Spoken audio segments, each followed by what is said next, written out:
All right. Now, we need a palate cleanser, don't we? He comes and goes on a rainbow. He is the Culture Blaster.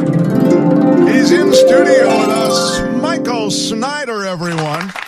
Hey. Speaking of rainbows, happy Pride weekend, Bay Area. How's that for a palate cleanser? Yeah, there you go. Wait, hold on. Hashtag abortion of justice. Okay, I got that out of the way. Right, good. Oh, one more other quick thing before we get to Pride weekend. A shout out to Sebastian, new owner of the Royal Ground. Great guy. Oh, that's your hangout, the Royal Ground. Yeah. Love those focaccia sandwiches, the Royal Ground on Polk. I do not get any free sandwiches or payment for this plugola here. You just love it. You get nothing. It's my office and has been for many years. Okay, there is, of course, the Grand Pride Parade downtown on Sunday, but tonight will be something this LGBTQ plus friend and ally will be enjoying, and that's the Booty Mashup Pride Party at the Oasis. Not only will it feature Booty's mistress of mashups, Adriana A., spinning theme tracks along with her partner Jupiter Gatling, but the Oasis nightclub at 11th and Folsom is a gay-owned business, so you're supporting the community by attending and having a fantastic time, and we've got to lend our support, particularly when our rights are being eroded, everybody. There you go. Oh, those mashups are fun, too, those mashup nights. Oh, it's a great time. Speaking of getting mashed, on to Movie Land. Shall we proceed? All right. Let's do it. The first word out of my mouth when a friend asked me what I thought of Baz Luhrmann's Elvis was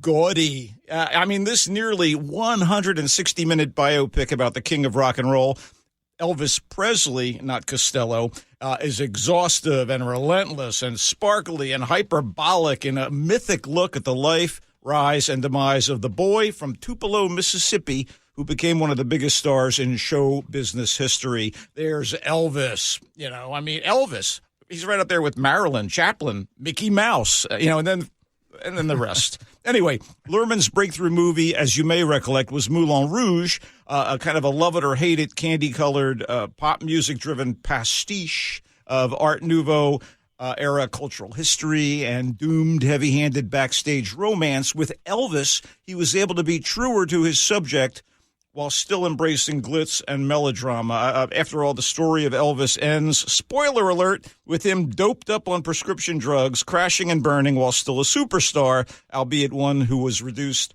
to headlining a Vegas casino and repeating a lot of the same material night after night to keep the cash flowing in. And that was at the behest of his Svengali-like manager, Colonel Tom Parker, who was neither a colonel nor really named Tom Parker.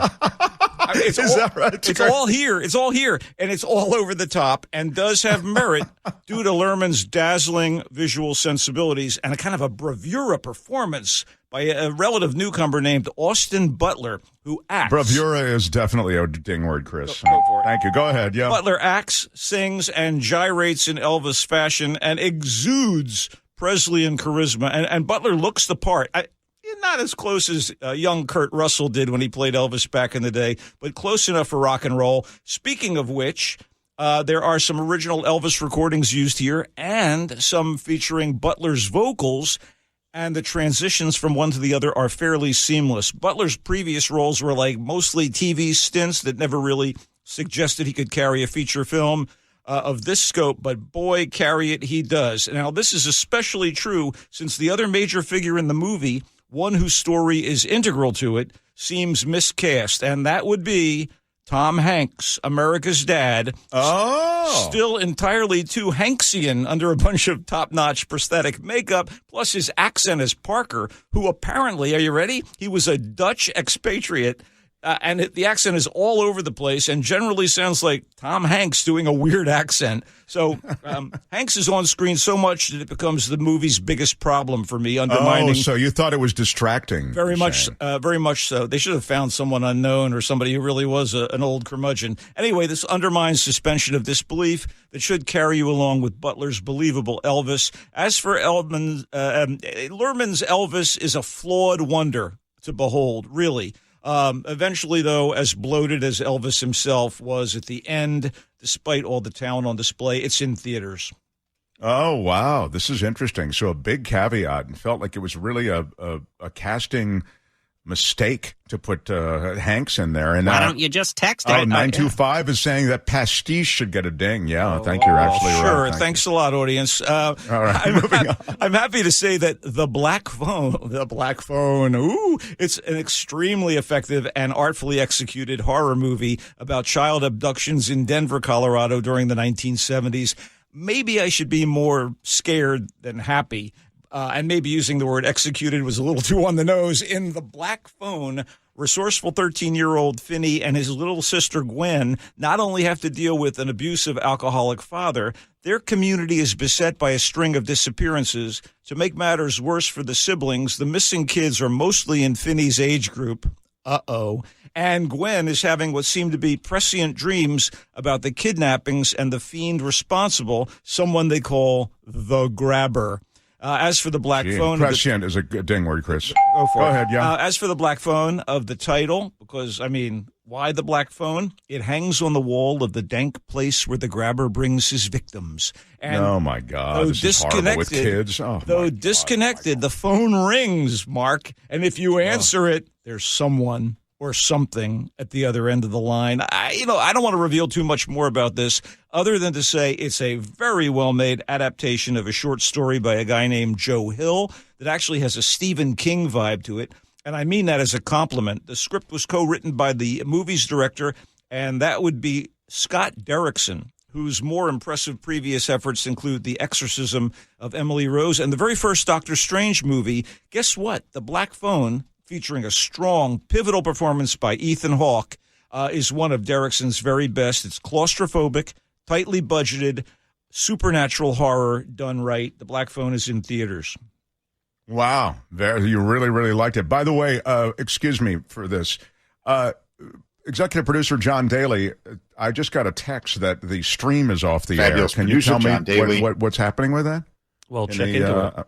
No, whoever is producing this thing has no idea. It's not John's fault. But he can check on it. Go ahead, Michael. I'm sorry. Go All right. ahead. Still on the air. Let's do a little catch up here because some stuff came out last week we didn't have time for. Don't be put off by the oddly titled romantic dramedy coming of age movie Cha-Cha Real Smooth.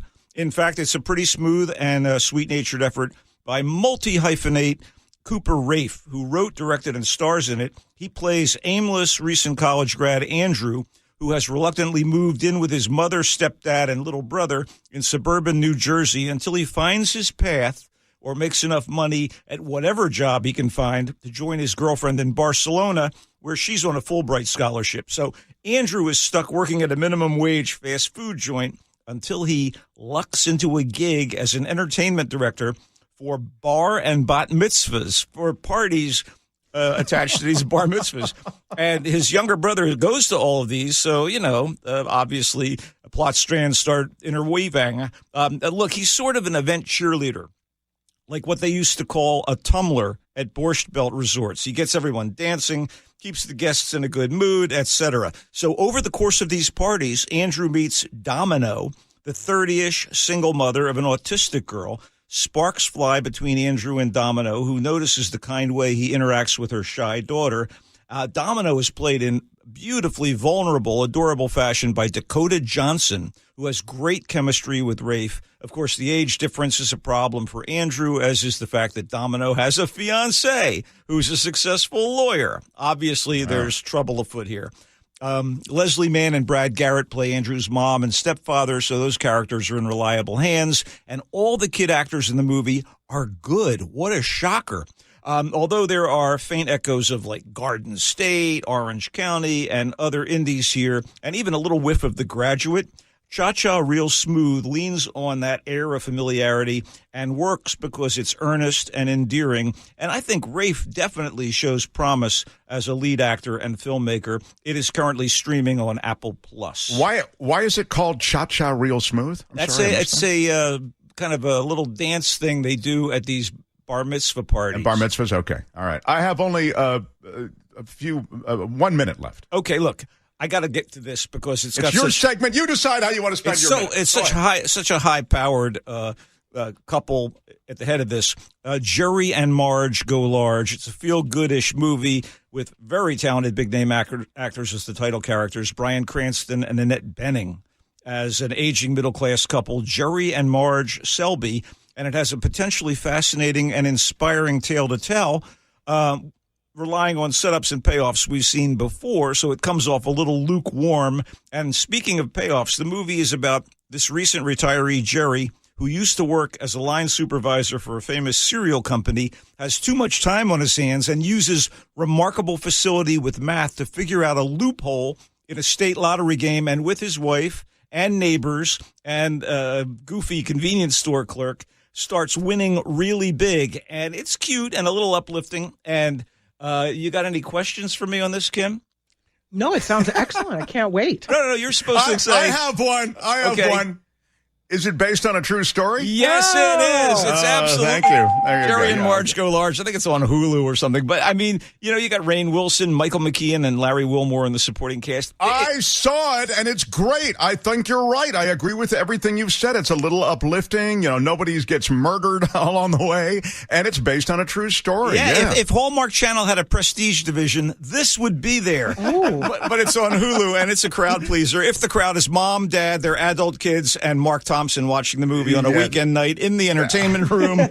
Yes, it's true. Jerry and Marge Go Large. He liked it for all those reasons he just said. Cha-Cha Real Smooth. He also liked. The Black Phone. He also liked. But don't be confused. It's a horror type offering. Not for Mark. Yeah, not for me. Elvis, he thought had so much potential, and there is a lot to like, but he really felt that Tom Hanks was miscast and didn't really execute the part of Colonel Parker so well. He can be read in the Marina Times and also marinatimes.com. He can be seen at the Royal Grounds, where they love him under new management. How about that? They love me. Comes and goes on a rainbow. Bye-bye, Michael. Michael has left the building.